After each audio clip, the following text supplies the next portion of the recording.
I think climate change is an existential threat 1A. I think it's right there next to everything I'm talking about. So I'm for a carbon tax and dividend. I'm for rejoining the Paris Accords. I'm for spending hundreds of billions of dollars on our infrastructure to make it more resilient.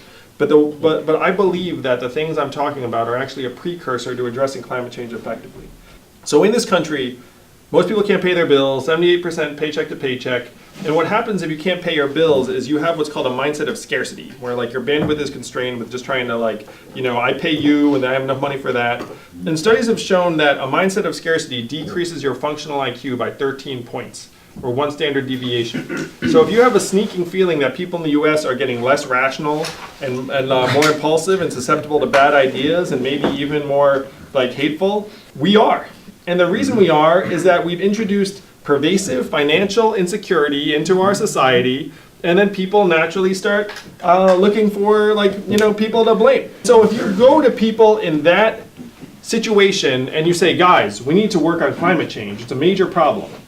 Some of them will say to you, I cannot pay my bills. The penguins can wait in line. Now, that's not great, but that is our reality.